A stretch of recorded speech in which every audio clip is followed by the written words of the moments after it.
essas verdades bíblicas que temos aprendido, chegando de forma tão oportuna em nossas vidas. E, mais uma vez, vamos trabalhar um tema hoje que eu tenho convicção de que pode ser a inquietação de muitos aqui, se não todos.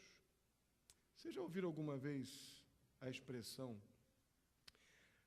"tenha a santa paciência"?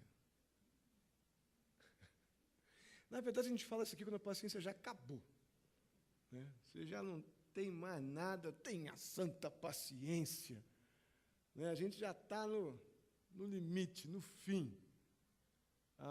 Mas se nós mudarmos a entonação dessa frase, muda tudo. Tenha a santa paciência. Aquela bíblica, santa, aquela que Deus dá para aqueles que um dia foram salvos pelo sangue de Jesus derramado na cruz pelos nossos pecados, aquelas virtudes espirituais, o fruto do Espírito, aquela santa paciência que vem de Deus. Tenha essa santa paciência. Muda tudo, não muda? Eu quero contar uma história para vocês. O som está chegando bem aí? Aqui está bastante grave. Numa certa ocasião, num parque, uma mulher sentou-se num banco daqueles parques, de praças públicas, ao lado de um homem, e ela disse: "Aquele ali é meu filho, aquele que está ali com o suéter vermelho, escorregando ali naquele escorregador de um lado e para o outro." E o homem então respondeu: "Belo garoto." E ele continuou dizendo: "Aquela ali de vestido branco, pedalando a bicicleta em volta do balanço ou em volta do escorregador, aquela é a minha filha." Então o homem, olhando para o relógio, ele chamou a filha: "Filha, vamos embora, já está na hora." Aí a filha respondeu: "Pai, mais 5 minutos. Já ouvimos essas coisas, né? "Pai, mais 5 minutos. Espera mais um pouquinho." E o homem concordou, e a sua filha continuou pedalando sua bicicleta mais um pouco. Os 5 minutos se passaram, o pai se levantou novamente e chamou a filha: "Filha, hora de irmos embora." E a filha: "Pai, por favor, só mais um pouquinho, só mais 5 minutos." Aí o homem sorriu, aquela mulher viu as reações dele. Ele disse: "Está certo, vamos aguardar mais um pouco." Aí a mulher comentou com ele: "O senhor parece ser um pai muito paciente." O homem deu mais um sorriso e comentou com a mulher: "Olha, meu filho mais velho, irmão da Melissa, essa menina que está aí andando de bicicleta, ele foi morto ano passado por um motorista bêbado que subiu a calçada e o atropelou. E ela estava também andando no parque de bicicleta. E ele morreu, não está mais aqui. E o problema é que eu nunca passei um tempo que eu podia passar com aquele menino, com o meu filho. E agora eu farei qualquer coisa para ter 5 minutos para passar com ele." Então ele disse para aquela mulher: "Olha, eu me prometi não cometer o mesmo erro com a minha filha, com a Melissa. Ela acha que tem mais 5 minutos para andar de bicicleta. E, na verdade, eu é que tenho mais 5 minutos para vê-la brincar." É impressionante como a gente adquire paciência por meio do sofrimento. Mexendo nessa frase, a gente poderia dizer assim: impressionante como o sofrimento nos faz adquirir paciência. Abram suas Bíblias mais uma vez em Tiago, capítulo 5.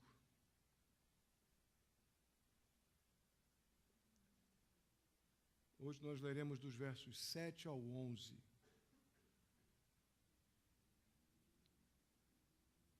Tiago, capítulo 5, dos versos 7 ao 11.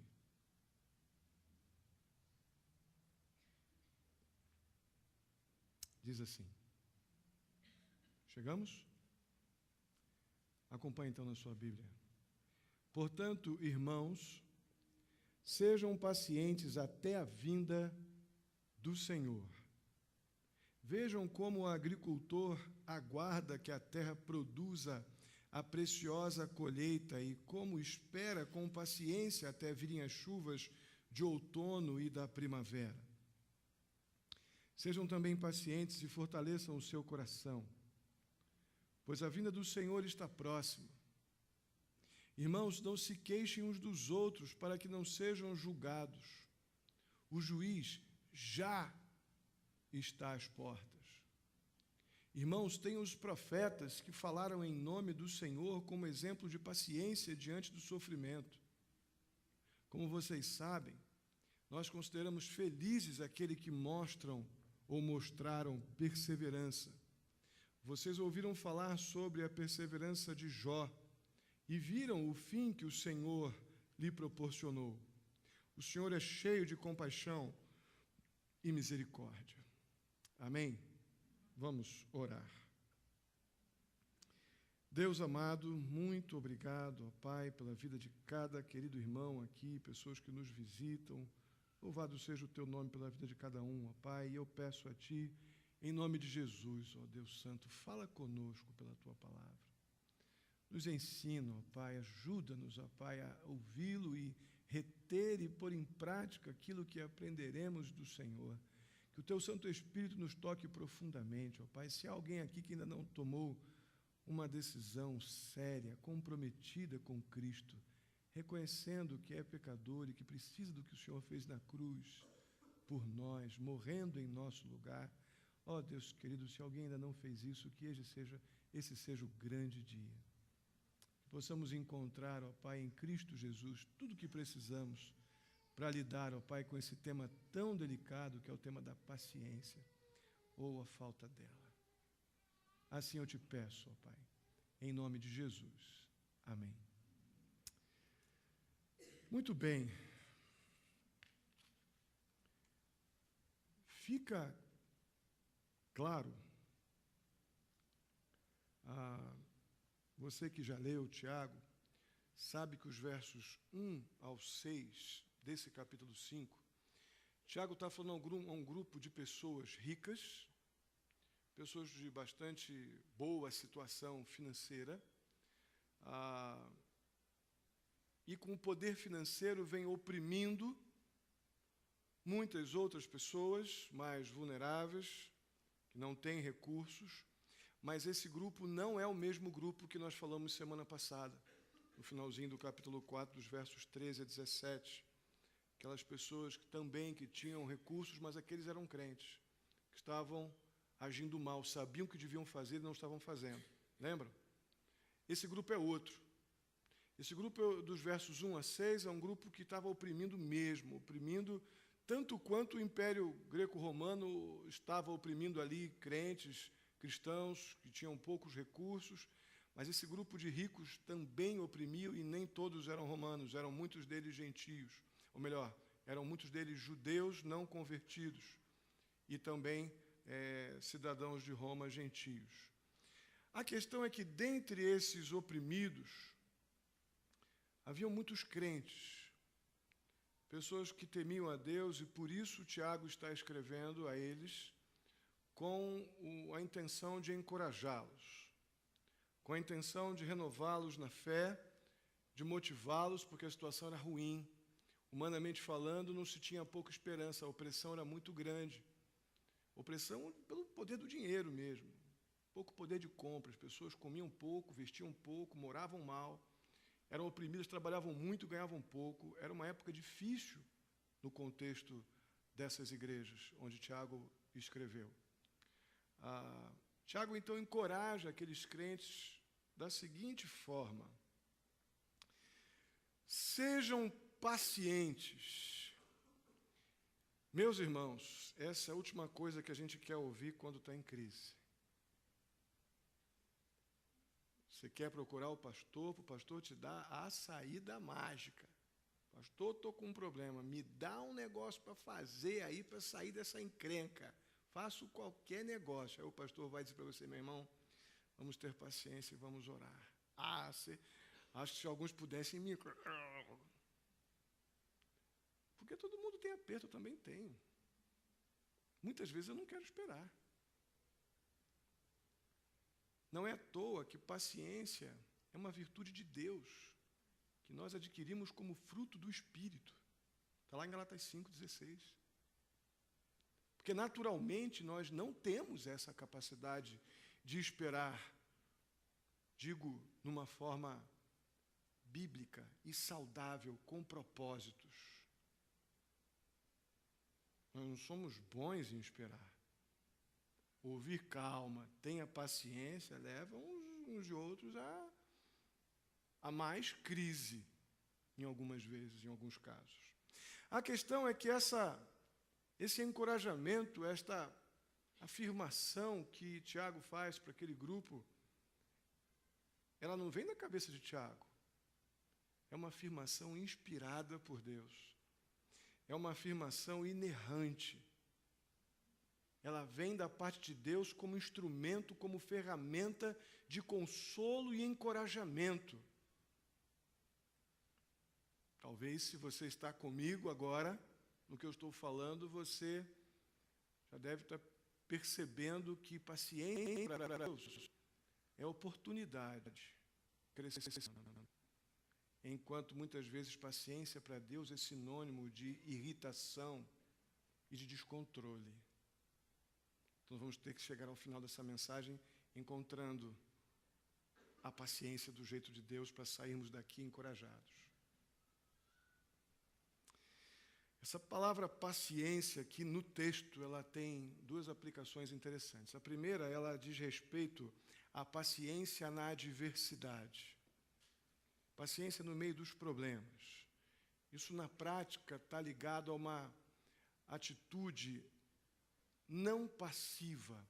Paciência não está associado a uma apatia, a um isolacionismo, que é muito mais parecido com egoísmo, mas não está ligada a isso. Não é essa paciência bíblica na adversidade, ela não tem nada a ver com algo passivo, muito pelo contrário.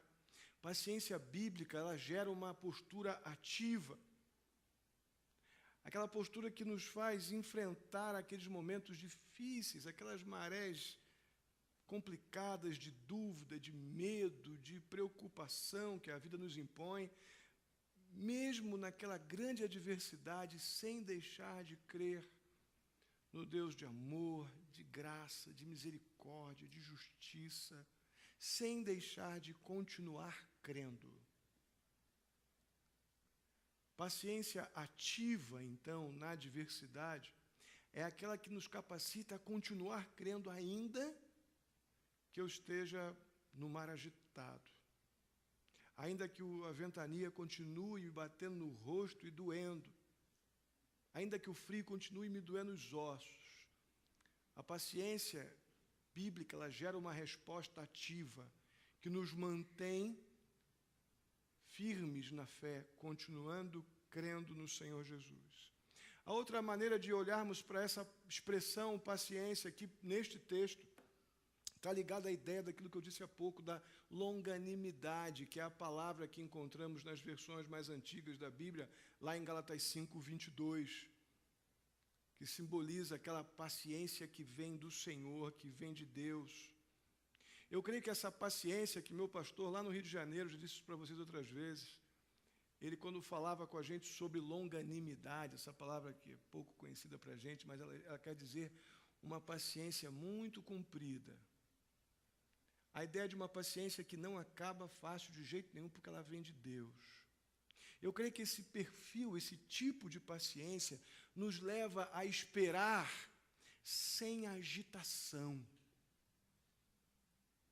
Nos leva a uma postura ativa de continuar crendo, mas sem uma agitação da alma, aquilo que Tiago disse no capítulo 4, sem produzir guerras, sem deixar todo mundo doido, porque as coisas não estão acontecendo como eu gostaria, ou no tempo que eu gostaria. Aquela coisa que a gente acaba fazendo pela nossa ansiedade, deixa todo mundo doido ao nosso redor, não. É aquela paciência bíblica que traz ao nosso coração uma atitude de confiança em Deus, mas sem a agitação que a ansiedade provoca. Sem desespero, sem perda de ânimo. Irmãos, essa expressão perda de ânimo tem estado muito em minha cabeça. Porque quando Jesus disse, neste mundo passareis por aflições, mas tenham o quê? O que o Senhor Jesus quis dizer com isso? Eu acho que ele estava falando alguma coisa no sentido de essa paciência ativa que gera um esperar sem agitação, que nos leva a confiar que Deus está agindo. Eu posso não estar vendo, mas Deus está sempre agindo para a sua glória e para o meu bem. Isso vai fazer com que eu continue me movendo na direção das coisas, mas com a alma pacificada pela graça, pelos cuidados de Deus, com bom ânimo. Bom ânimo não é sinônimo de ausência de problema. Bom ânimo é sinônimo da paz do Senhor, que excede, vai muito além do que a gente pode querer entender, excede todo o entendimento. Mas o texto continua, ainda no verso 7, e Tiago diz, olha, sejam pacientes até a vinda do Senhor. Ai, Jesus, isso pode demorar. Aí a gente vira a página, deixa eu ver se eu acho um outro texto que diz para eu esperar até amanhã. Aí não acha, aí você volta lá, puxa, sejam pacientes até a vinda do Senhor Jesus. Ai, ai, ai. O que será que Tiago quis dizer com isso? Aí Tiago vai ilustrar esse tipo de paciência até a vinda do Senhor Jesus com os agricultores. Algo muito fácil para eles lá na época, né? Um agricultor lá do Oriente Médio Antigo, ele, como nos dias de hoje, apenas lá o clima é diferente, então tem as questões naturais para aquele que planta, de esperar a chuva e depois a estiagem, enfim, para poder plantar e colher bem.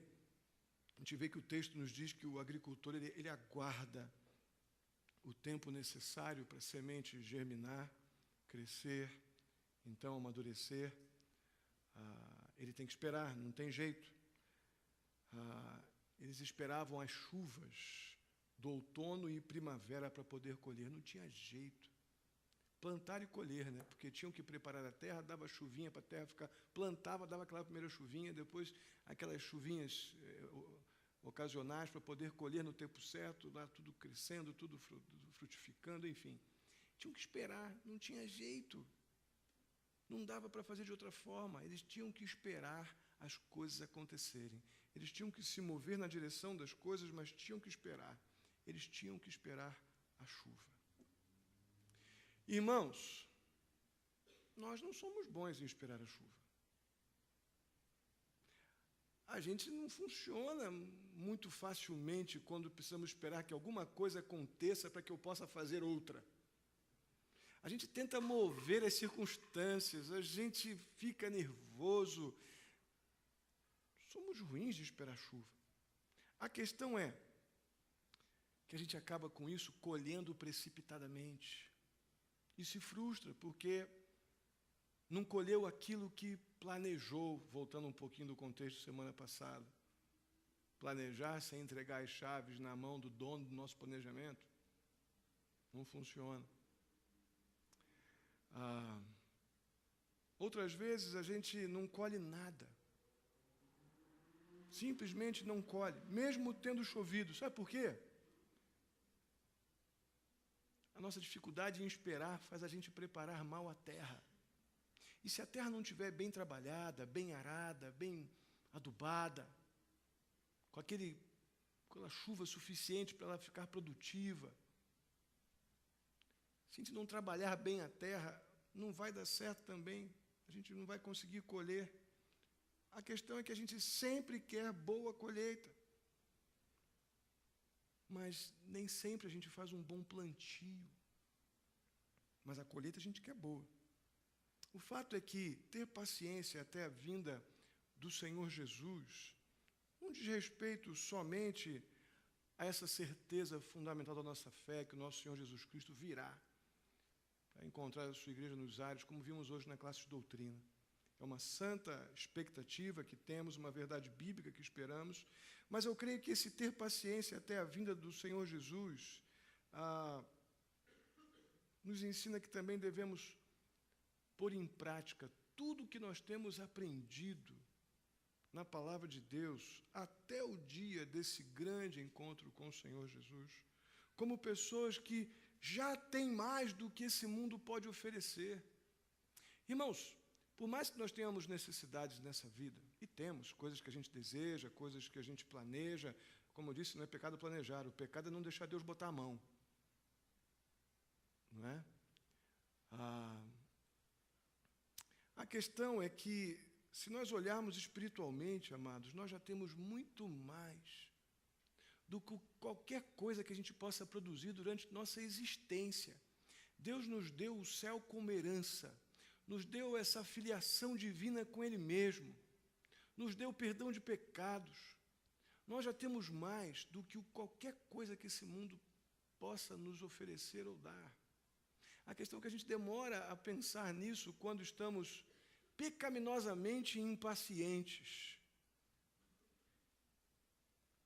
Por isso, Tiago continua dizendo no verso 8, olha, sejam pacientes, e ele completa, fortaleçam o seu coração. Não tem como você adquirir essa paciência bíblica com um coração fraco. Não estou falando cardiacamente, estou falando fraco espiritualmente.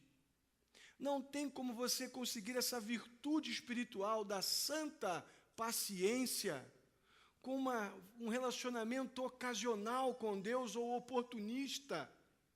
Não tem como ter um coração forte espiritualmente sem ler a Bíblia, sem vida de oração, se você quiser crescer. Não tem como ter um coração saudável espiritualmente sem um compromisso pessoal e devocional com o Senhor e com a igreja do Senhor Jesus Cristo. Não dá para o coração ser forte, porque você não está exercitando corretamente o seu coração. Na verdade, nós cansamos o nosso coração. Sabe como? Eu quero aquilo, eu preciso daquilo, eu tenho que ter aquilo para... A gente não diz isso, mas no fundinho é assim, eu tenho que ter aquilo para ser feliz. O outro tem. Eu queria tanto o que ele tem. Isso, além de avareza, é ansiedade, e os dois são pecado. E cansa o nosso coração, não fortalece, ele desgasta, ele arrasa com um coração que poderia estar fortalecido pela graça, pelo relacionamento com Deus. Nós vimos alguns domingos atrás, aproxime-se de Deus, que Ele se aproximará de você. E a gente se aproxima de Deus com um compromisso com a Bíblia, com oração e com a vida envolvida com as coisas do Senhor, com a mente ocupada nas coisas do céu. De outra forma, nós apenas cansamos o coração, esmorecemos, e simplesmente as coisas ficam muito distantes. Até para crer nas promessas do Senhor, que não podem e jamais falharão, o coração cansado, ele não tem vigor, porque na sequência diz, fortaleçam o seu coração, pois a vinda do Senhor está próxima. Não dá, o coração está cansado, não estou esperando mais ninguém, estou esperando Jesus e mais ninguém. Já entreguei os pontos, meu coração perdeu o vigor. Eu me importo com tantas coisas que passam, que deixo de me importar com aquelas que ficam. E o meu coração está esgotado de coisas que passam e eu não pego. E a gente esquece que Deus nos coloca dentro de um projeto de vida, onde esperar vai ser uma grande oportunidade de crescer, de conhecê-lo, de vê-lo, ter um coração fortalecido para o grande dia quando estivermos com o Senhor Jesus. Mas tem um problema aqui. A vinda do Senhor está próxima. Uau! Meus irmãos, não é muito fácil entender isso quando quase 2000 anos já se passaram e a vinda de Cristo ainda é dita na Bíblia que está próxima. Não é uma coisa muito simples isso. Paulo dizendo lá atrás, Tiago, 60 e poucos depois de Cristo, a vinda do Senhor está próxima. Que situação. A gente crê nisso pela fé, mas temos que poder crer também nisso por evidências bíblicas. Temos como lidar com essa verdade de uma forma absolutamente bíblica e suficientemente bíblica. Pensa comigo. Depois que o crente morre, a Bíblia nos diz que passamos a experimentar uma realidade de tempo dentro de um sistema de tempo ligado completamente com as coisas celestiais, que é o tempo de Deus. 2 Pedro 3,8 diz, para o Senhor um dia é como 1000 anos, e 1000 anos é como um dia. Nós passamos a desfrutar dessa realidade do tempo de Deus quando morremos. Sabemos que o crente está na realidade de, uma vez estando em Cristo, nova criatura é, mesmo que morra, ele viverá, juntei 2 versículos aqui. Então, estamos nessa nova realidade temporal. Então, o que a gente chega à conclusão com isso? Para aqueles crentes que faleceram, que morreram lá no século I, nos dias de Tiago, de Paulo e outros, 2013, meus irmãos, são um pouco mais do que 2 dias. Concordam comigo? Se um dia para Deus é como 1000 anos, para aquela turma lá, 2 dias e pouco se passaram só. Percebe que a gente não tem que ir muito longe para crer que Deus vê como eu não vejo, Deus sabe o que eu não sei, Deus enxerga o que eu não enxergo, Deus age naquilo que eu não posso.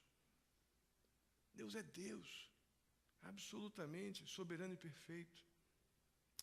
Os eventos da história, eles transcorrem naturalmente um período de séculos com lentidão. A história tem um processo natural e dentro de uma realidade de tempo da nossa realidade.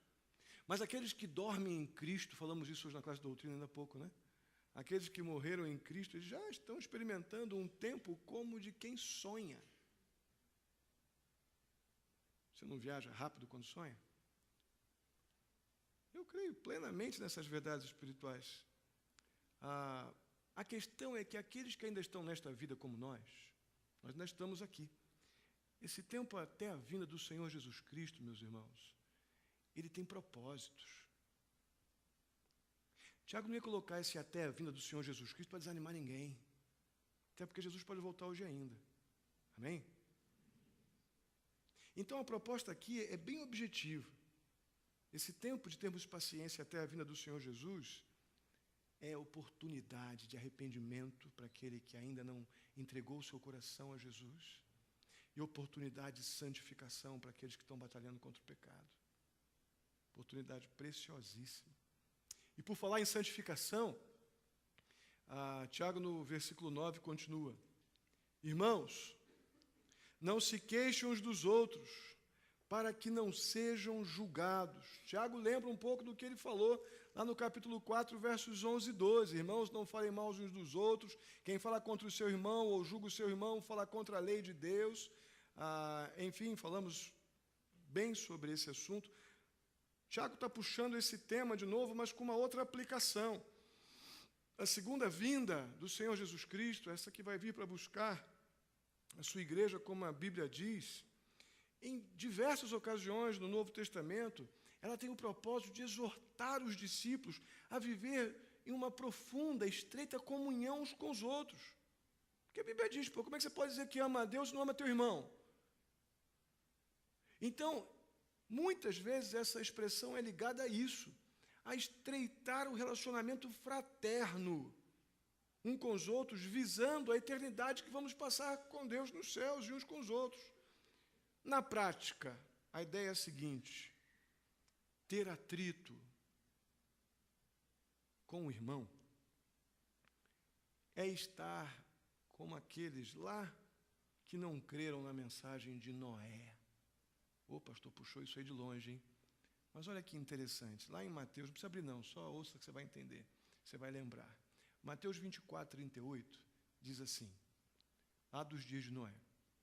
O povo vivia comendo e bebendo, casando-se e dando-se em casamento, até o dia em que Noé entrou na arca.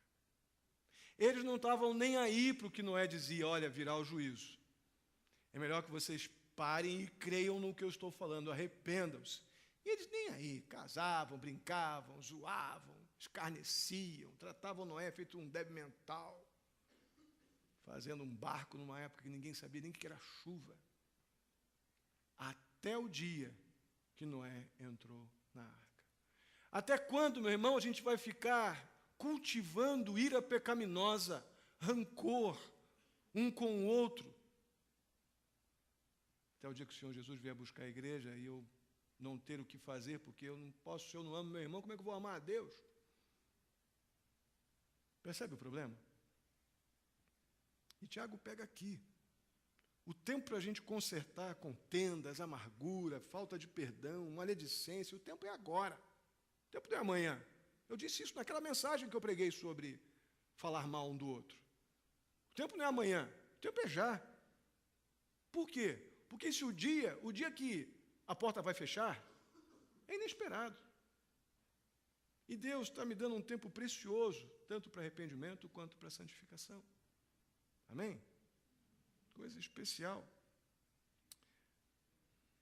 Esse tempo de espera, então, que a gente passa por aflição, que exige paciência, fé,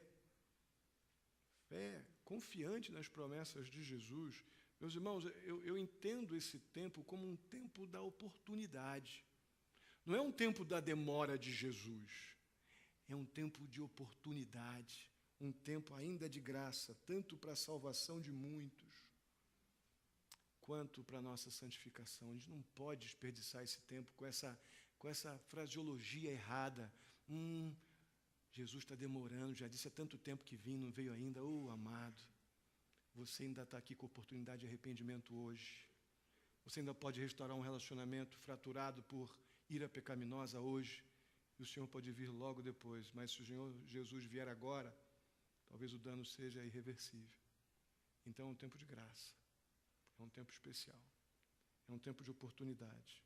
Por isso, Tiago, mais uma vez, encoraja aqueles crentes dizendo, irmãos, tem os profetas que falaram em nome do Senhor como exemplo de paciência diante do sofrimento.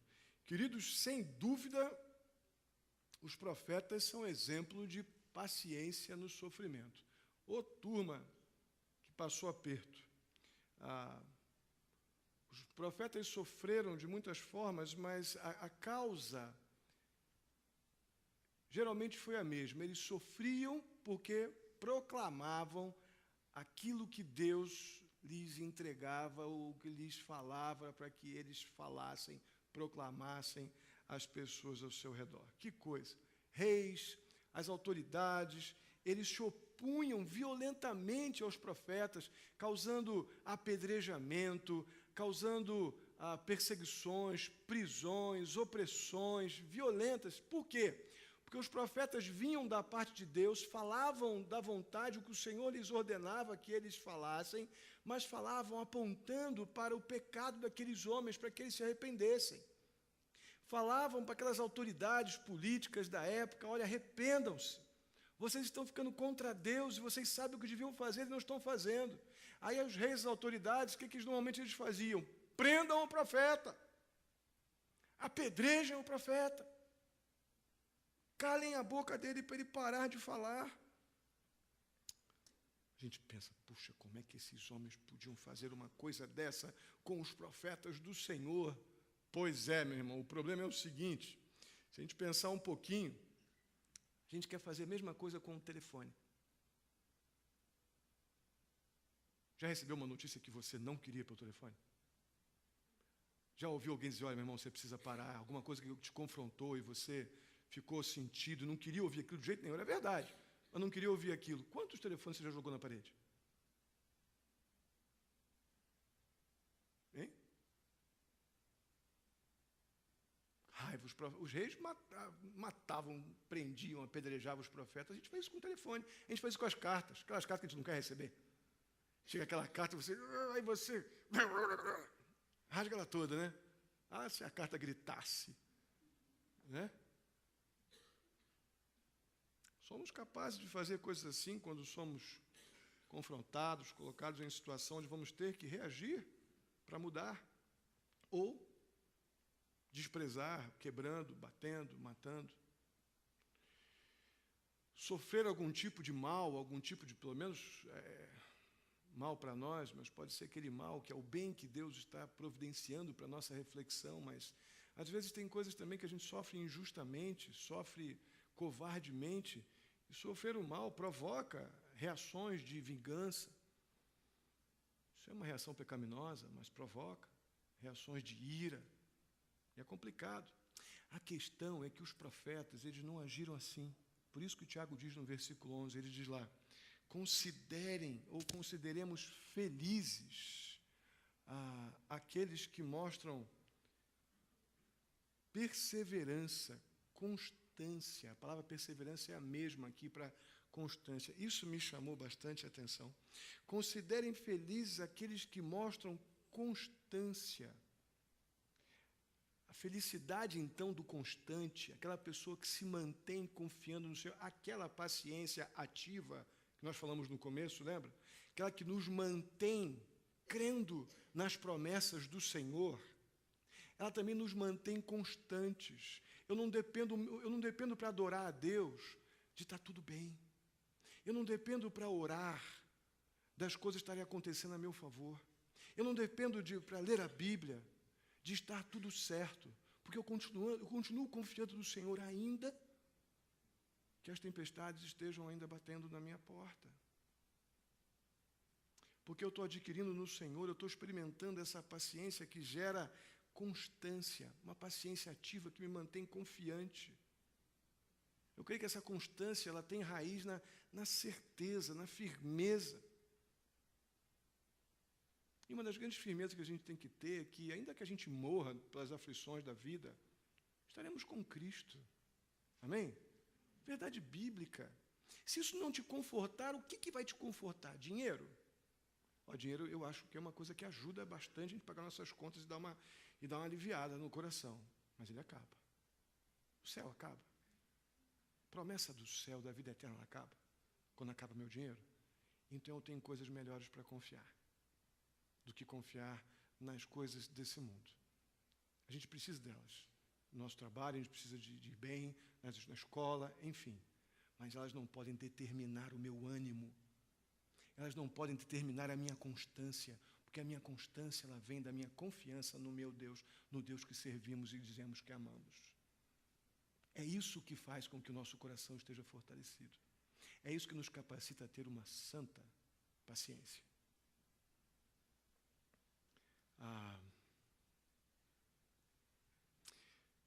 Tiago nos deixa, para a gente estar chegando no finalzinho, um exemplo de uma pessoa que experimentou ainda na sua vida, vocês já ouviram falar algumas vezes aqui, que tem coisas que a gente passa na vida que talvez aflições, algumas preocupações que talvez só vão acabar quando a gente morrer. Tem coisas que são assim. E nós precisamos do Senhor com esta santa e gloriosa paciência para continuar confiando em Cristo e firmes na fé até o fim. Mas tem outras que não. Tem outras coisas que Deus vai nos vindicar, uma expressão que eu gosto muito lá do livro de Jó, que Deus vai nos resgatar as coisas que foram destruídas em vida. E Jó é um excelente exemplo disso. Ele, ainda em vida, ele recebeu a recompensa de sua constância. Recebeu a recompensa de sua perseverança no Senhor. Você lembra, né? Jó perdeu absolutamente tudo.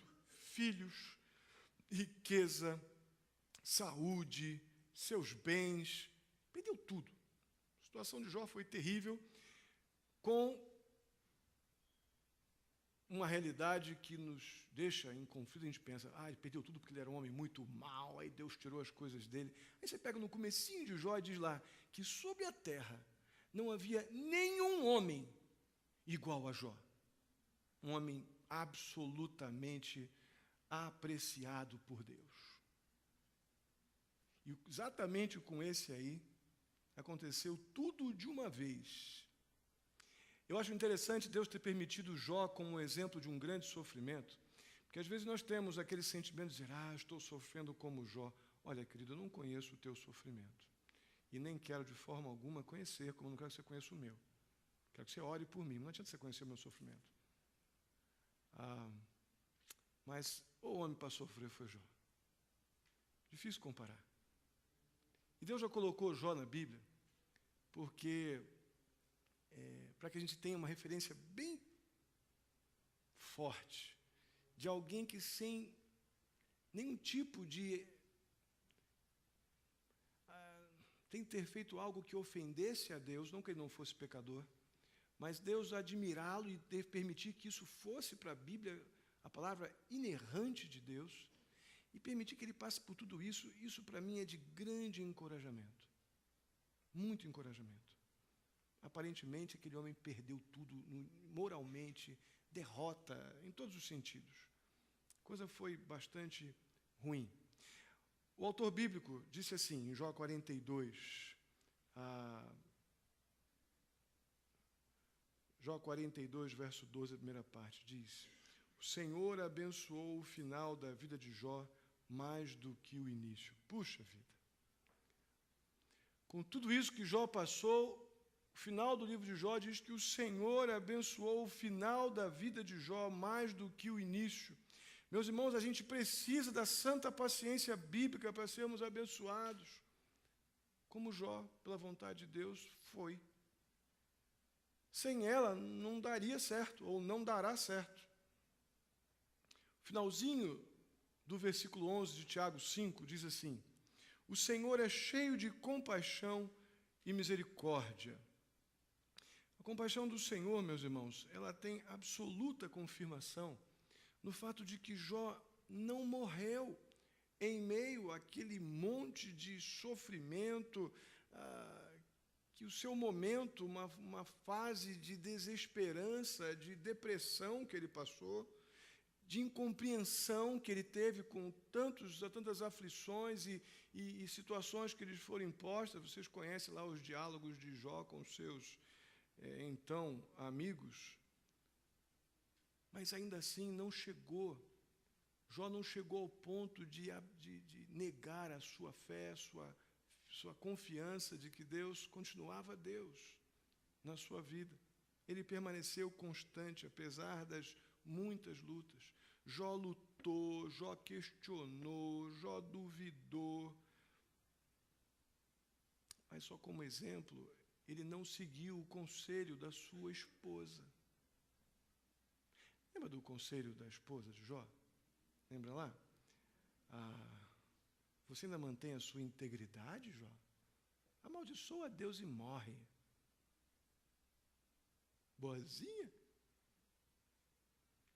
Ele já estava ali cortando as suas feridas com um caco de telha a essa altura.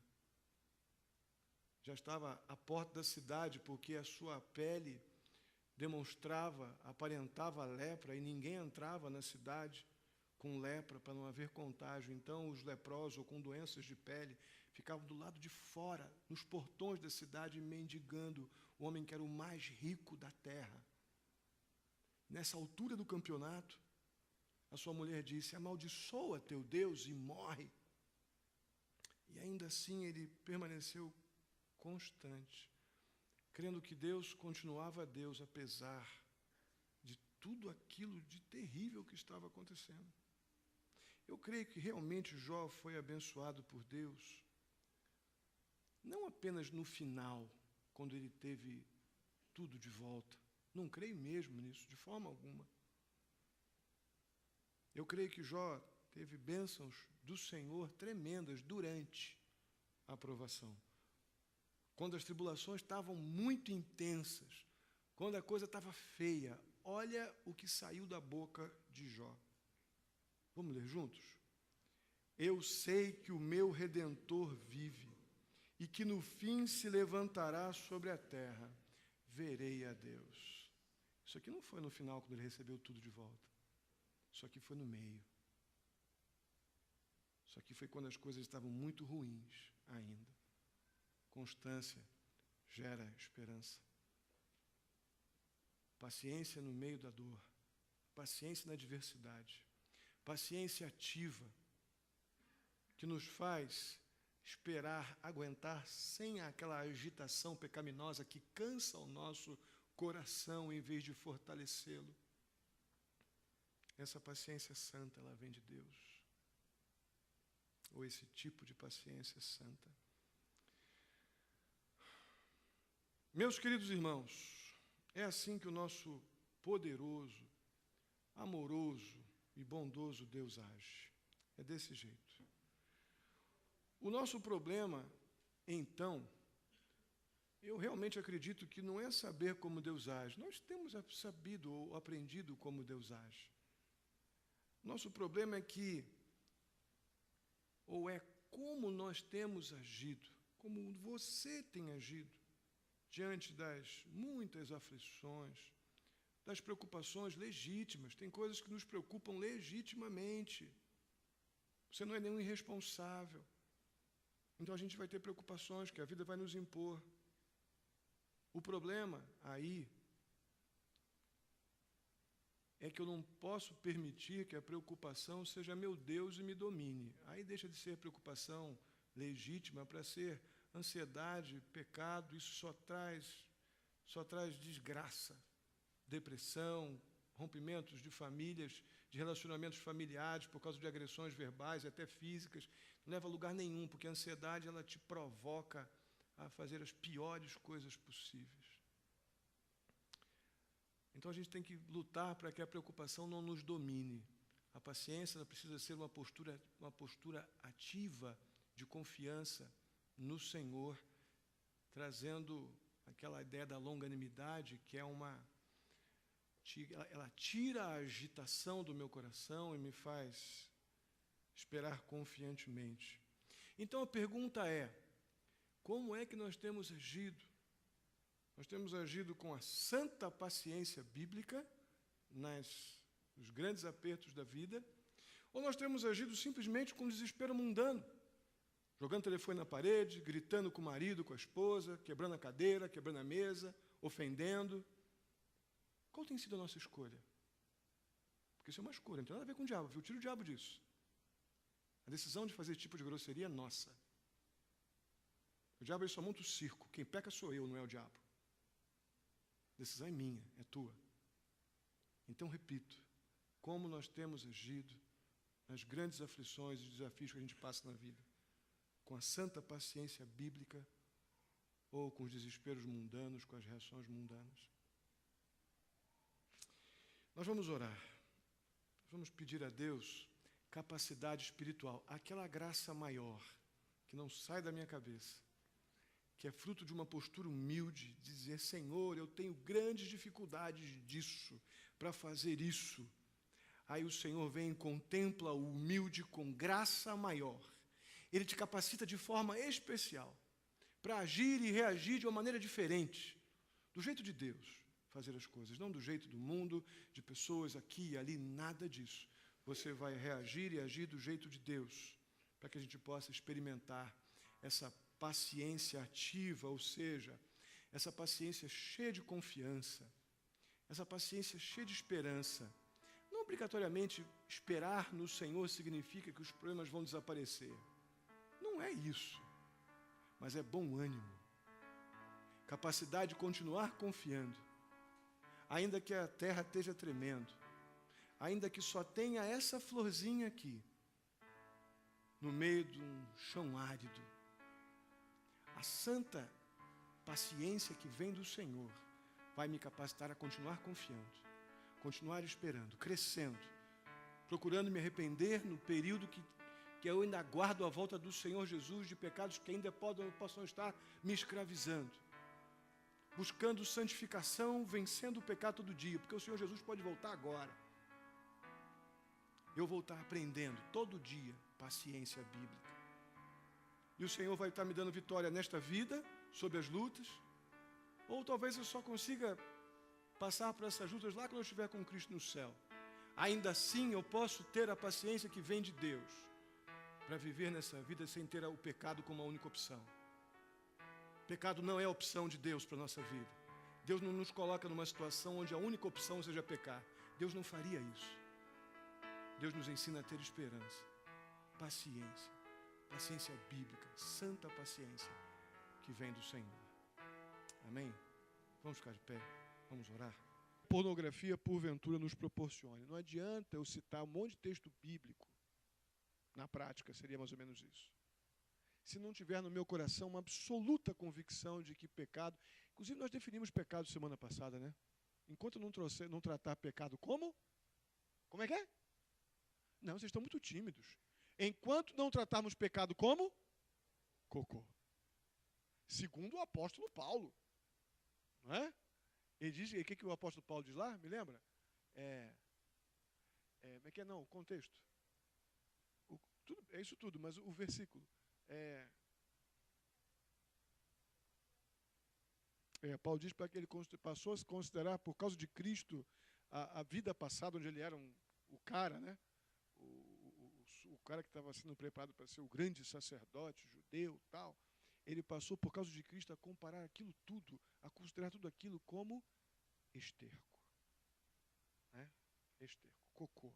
Enquanto não tratarmos o pecado como cocô, vamos continuar guardando cocô no armário. Beleza? Está explícito. Tem que tomar a decisão de tirar o cocô do armário. Obviamente, evitar lugares que inspirem ou estimulem essa sensualidade, esse ambiente de promiscuidade. Não dá, gente. Se você não tem condições de passar na banca de jornal, anda mais uma quadra. Mas não passa ali, pô. Você vai passar na situação onde vai estimular o que você tem de pior? Não tem condição de usar um Facebook sem pecar? Desinstala. Coloca o computador da pia da sua mãe. Você só poder acessar lá. E nos horários que tua mãe estiver lavando louça. Toma decisões radicais, porque o pecado é radical. O diabo é radical, ele quer te matar, ele não quer te fazer cosquinha.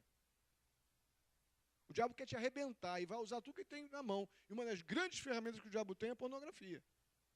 Então, tome decisões fortes, definitivas. Salmo 1 diz, bem-aventurado o homem que não anda segundo o conselho dos ímpios, não se detém no caminho dos pecadores e nem se assenta na roda dos escarnecedores. A ideia de que não fica junto com quem simplesmente promove tudo aquilo que está na contramão daquilo que você crê. Usa a oportunidade de estar com essas pessoas para testemunhar de Cristo Jesus. Pô, mas se eu entrar nessa, pastor, os caras vão me separar, vão me discriminar, vão me chamar de bobão, de Bíblia, de isso e daquilo. Mas aquele que quer vir após Cristo, negue-se, tome a sua cruz e siga-me. Está sendo tentado, Deus vai te capacitar a vencer.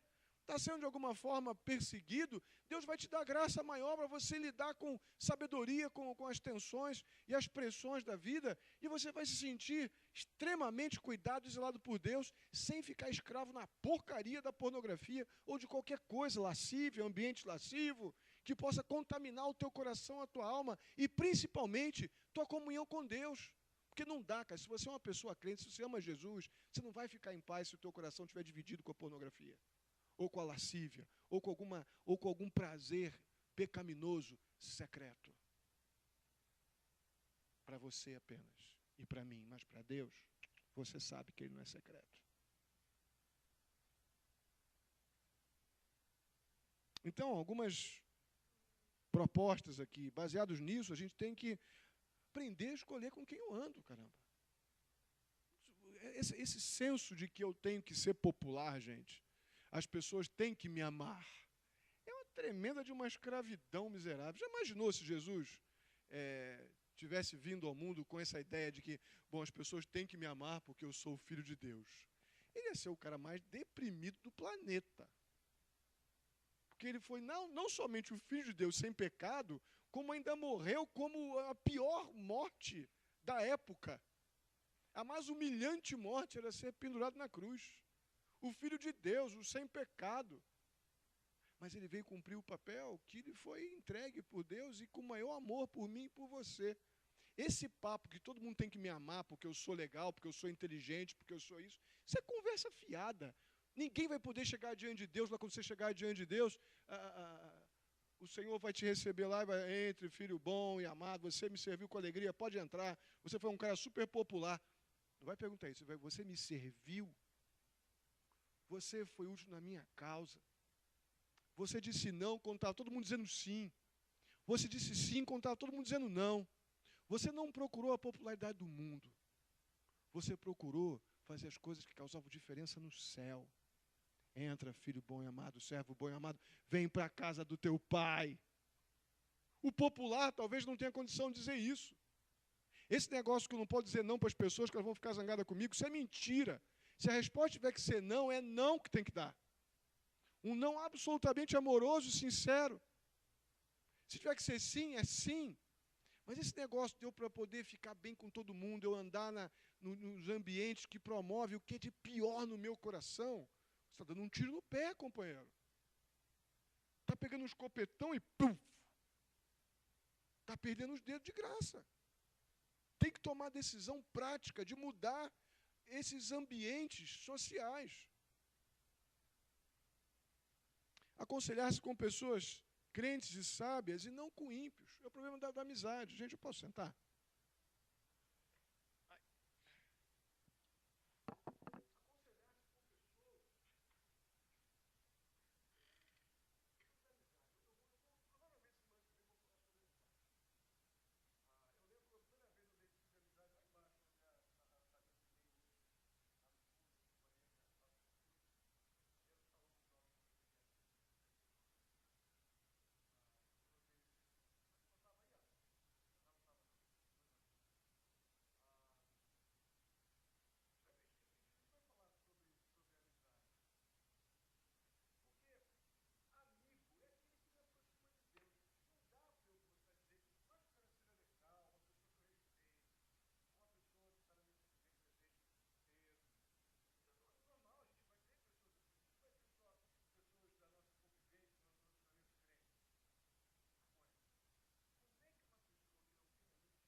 Então, tem muita gente assim. A questão é que na hora do vamos ver mesmo, na hora de uma decisão moral, séria, comprometida com Cristo, umas pessoas sem Cristo não tem como fazer isso. Ela não tem o Espírito Santo e as coisas espirituais. A Bíblia diz que são discernidas espiritualmente. Então, eu não posso querer ter vínculos de amizade. Não estou dizendo de convivência, de alguma convivência, trabalho, escola. Estou dizendo vínculo de amizade, aquilo que me aproxima de Deus. Uma pessoa que pode me aconselhar biblicamente, pode me confrontar com uma verdade moral, com uma escolha moral minha, e me ajudar a não alimentar o que eu tenho de pior, mas confrontar o meu pecado para que eu não tome a decisão errada. Mas às vezes o problema é que às vezes a gente quer alguém que fale o que nós queremos ouvir, porque a gente quer pecar. Aí eu vou e procuro o conselho com o ímpio, porque eu sei que ele vai me dar um conselho super legal e super aceito, socialmente falando. E até em muitos grupos evangélicos, que estão descomprometidos com padrões morais e bíblicos. Estou dizendo uma moralidade idiota, estou falando de uma postura bíblica. Não estou falando de legalismo inútil. Estou falando de uma postura bíblica que Deus realmente aprove. Você viver como homem de Deus, aquela ideia de que o Senhor Jesus estaria comigo nisso. Ele iria comigo nesse lugar que eu estou planejando ir. Ele faria o que eu estou planejando fazer. Ele concordaria com as minhas ideias. Jesus do meu lado, ele iria comigo. Eu estou falando desse tipo de decisão moral. Não estou falando de forma. Estou literalmente falando de essência. O que está dentro de mim. Ou é Cristo, ou é o mundo. Ou são os padrões de Deus, ou são os padrões do mundo. Esse meio termo que a gente tenta, às vezes, adotar para conviver de uma forma bem pacífica com o mundo é antibíblico. A Bíblia diz que haveria uma guerra entre a carne e o espírito, e eu quero viver pacificamente com ele. Como? A Bíblia diz que vai ter uma guerra, e eu quero viver amistosamente, como um sócio do mundo. Não vai funcionar, a não ser que você abra a mão de Deus. E é geralmente isso que o crente que não se posiciona faz. Ele abre mão do Senhor. Depois vai todo penitente na igreja, dia de ceia, para aliviar sua consciência. Então a gente tem que tomar decisões meio duras em relação a isso. Na verdade, duras não, bíblicas. Temos que ter o nosso pensamento nas coisas lá do alto. Nossa cabeça tem que estar ocupada com as coisas de Deus, senão vai estar ocupada com um monte de banalidades e coisas do mundo. E vão afetar fortemente nossas decisões. Fazer nosso culto particular, nosso tempo devocional, enfim. São coisas que a gente tem que aprender e, principalmente, testar as nossas decisões com Filipenses 4:8. Confronte suas decisões, suas escolhas com Filipenses 4:8. É verdadeiro o que eu estou pensando? É puro? Está aí, ó. Finalmente, meus irmãos, tudo que for verdadeiro, tudo que for respeitável, justo, puro, tudo que for amável, tudo que for de boa fama, se alguma virtude há, se algum louvor existe, seja isso que ocupe o vosso pensamento. Se o teu pensamento não está ocupado com aquilo que é verdadeiro, puro, justo, santo, se não honra o Senhor, para correndo. Não está conseguindo escapar desse pensamento comprometido com o mundo, está te prendendo, está te escravizando, você está entendendo o que está acontecendo, peça ajuda. Se você quer realmente abandonar essas coisas viciantes, peça ajuda. Você certamente vai ter ajuda de um irmão mais crente, de alguém mais experiente que você, alguém que possa te ajudar nesse processo de abandono do pecado. Enfim, gente, eu queria muito falar com vocês sobre isso. Na verdade, agora era para estar todos os homens e mulheres da igreja aqui sentados ouvindo isso. Porque provavelmente não tem um que não tenha já sido afetado ou esteja afetado agora pela pornografia. E esse negócio é uma praga miserável. Nos coloca contra Deus da forma mais perigosa, oculta. Porque quando a gente está contra Deus explicitamente, a gente tem como intervir. Você pode chegar lá, meu irmão, estou te sentindo meio abatido. Mas ela nos coloca contra Deus da forma mais perigosa. Aquela que eu faço em secreto e acho que posso colocar em secreto de Deus também. Isso, talvez quando a gente for tocar nisso, já está o ambiente está contaminado, o coração está afetado, a vontade está afetada e a coisa está complicada. O maravilhoso é que nosso Deus é fiel e justo para nos perdoar os pecados, nos purificar de toda injustiça, seja ela qual for. 1 João 1:9, né? Mas a primeira parte desse versículo diz, se confessarmos os nossos pecados. Então, em primeiro lugar, eu tenho que entender que qualquer tipo de pornografia, qualquer coisa que promova no meu coração o desejo enganoso de produzir algum tipo de prazer sexual fora do compromisso do casamento, está na contramão do que Deus planejou. Isso tudo está acontecendo, a pornografia está acontecendo porque os mandatos de Deus lá na criação foram detonados pelo homem. Então não pode ser bom esse troço. Vai trazer uma satisfação temporária? Vai. Agora, o que é pior é essa última palavra que eu falei. É temporária, o vazio volta. O vazio volta, você vai precisar de mais. Qual a diferença da cocaína? Diz para mim. Você vai precisar de mais amanhã. Uma pedrinha de crack já não vai dar mais, você vai precisar de 2 amanhã. Não sei se vocês viram aqui hoje, quando eu estava acabando a EBF, um rapaz comigo aí fora. Vocês viram? Ele já passou aqui algumas vezes. Ele vem sempre com um papo muito bom, um cara inteligente. Ele vem, pastor, chama de meu irmão. Meu irmão, eu estou de novo naquele sufoco aí e tal, estou juntando aí lata, estou juntando as coisas. Eu sei que eu preciso parar com isso. Mas, cara, tu tá com a cara enfiada no crack de novo? Não, agora não, pastor. Esse frio todo, eu estou bebendo mesmo. Para poder quebrar o frio. Aí tem uma história longa que não dá para contar aqui agora. Agora eu estou bebendo mesmo uma cachaça. Eu senti um cheiro de etanol, de álcool combustível. Falei, tu não está se acabando com etanol não, né? Ele, não, minha roupa está cheirando, né? Não, mas não estou não. Pode ficar tranquilo que eu não estou com etanol não. Estou com cachaça mesmo. Para esquentar, que está muito frio. problema, pastor, é que não dá, né? Tomou a pinga, aí já vai para uma pedrinha de crack. Aí amanhã já são 8. Depois de amanhã são 15. Aí eu fico naquele pior estado possível, fico muito mal. Aí depois melhora, eu sei que eu estou fazendo tudo errado, eu paro um tempo e fico como estou agora, tentando não cair, enfiar a cara de novo, mas estou precisando de comida. E aí vai, né? Eu só queria ilustrar isso aí para vocês, porque a porcaria do pecado, em particular o nosso tema hoje, a pornografia, é assim. Eu estou com alguma necessidade, eu estou com frio, eu vou tomar uma cachaçinha. Aí a cachaçinha amanhã vai te pedir uma pedrinha. Aí depois ela vai pedir 8. Depois vai pedir 15. E aí vai, companheiro. E digo mais para você, o processo de abandono gera crise de abstinência também. Tá? Vai dar desespero, você vai decidir, vai dizer no teu coração que você não aguenta, você precisa, e vai começar a ter crises, você vai precisar de ajuda, talvez.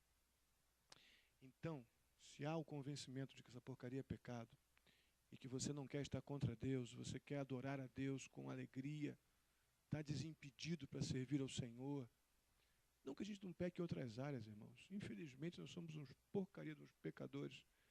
Mas a gente sabe que não tem pecadinho e pecadão, mas alguns pecados escravizam mais do que outros. E esse é um deles. Né?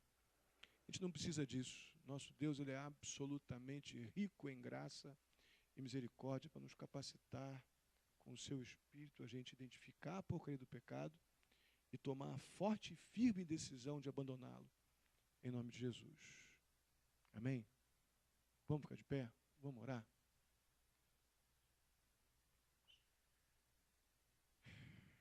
Eu quero orar por você. Vai colocando teu coração diante de Deus. Senhor, eu quero estabelecer um firme propósito diante de Ti, de ter uma mudança radical, se for o caso seu, uma mudança radical nessa área, porque eu não quero pecar contra Ti. Me ajuda a tratar pecado como cocô e eu não guardo cocô no armário. Tome a decisão firme, porque você viu o tamanho dos estragos e não vale a pena. Vamos orar. Jesus querido, muito, muito obrigado por mais essa oportunidade de trabalharmos, ó Deus, esse terrível tema, tão popularmente aceito e difundido na sociedade, no mundo que a gente vive, mas tão claramente contra a Tua vontade na Tua palavra. Ó Deus querido, nos ajuda a não ficarmos contra o Senhor. Nos ajuda a não, por causa de paixões enganosas, ficarmos contra os Teus perfeitos e santos planos para a nossa vida nessa tão especial área da sexualidade. Ajuda cada um, ó Deus. O Senhor sabe o quanto isso é desafiador para um e para outro, mais para um, menos para outro. Ó Deus, capacita em nome de Jesus a decisões firmes. Decisões, ó Pai, que identificam o pecado, apresentam a Ti o pecado e fazem planos para não cair mais no maldito do pecado. Que hajam planos aqui agora em nome de Jesus. Que hajam projetos pessoais de batalha contra esse maldito desse vício, Senhor. Que possamos influenciar outros a Te honrar com seus pensamentos, com as suas vidas, com as suas escolhas e decisões. Pai querido, eu Te peço em nome de Jesus, traz no Teu tempo e na Tua hora o rapaz que vai ser o namorado, o noivo, o marido de cada jovem aqui. Traz aquela menina, ó Deus, aquela moça, que vai ser a namorada, a noiva, a esposa desses jovens aqui.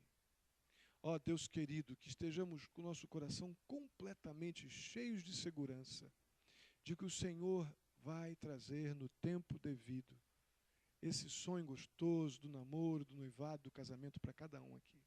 Essa pessoa já está por aí, ó Pai, só não sabemos onde ela está. Mas o Senhor sabe. Que essa área da sexualidade seja plenamente suprida no tempo devido, na forma devida, dentro do casamento. E todo esse processo, ó Pai, de desejos enganosos, paixões enganosas, possa ser vencido através de uma vida contigo, uma vida de oração, uma vida de leitura bíblica, uma vida, ó Deus, de compromisso com a Tua palavra, de serviço, de obediência ao Senhor. Capacita cada um, segundo a necessidade de cada um, ó Pai. Assim eu te peço, muito, muito agradecido por esse tempo nosso juntos aqui agora. Em nome de Jesus. Amém. Amém. Eu não trouxe, semana foi complicada para mim, porque eu tive que ir para o Rio, sei se vocês sabem, né? Tive que ir rapidinho no Rio ver minha sogra e voltei e não consegui mexer no nosso moto. Mas semana que vem eu trago ele prontinho, bacana para a gente. Vocês têm alguma sugestão? Pensaram em algum texto? Não lembraram? Sim ou não? Ah. Ah.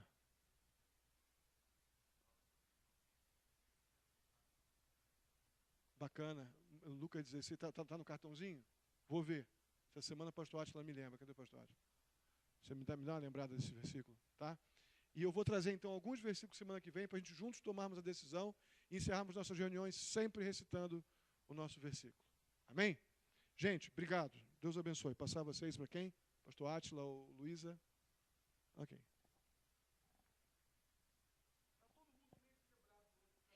E é por isso.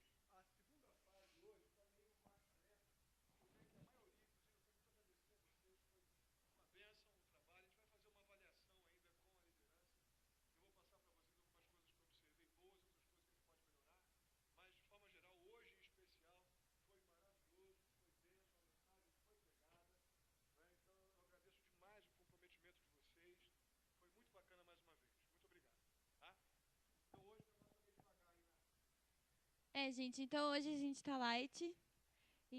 Mas vamos bater um papo aí um pouquinho antes de ir embora pra gente não sair correndo. Põe aí, vai dar sucesso. É isso aí, galera.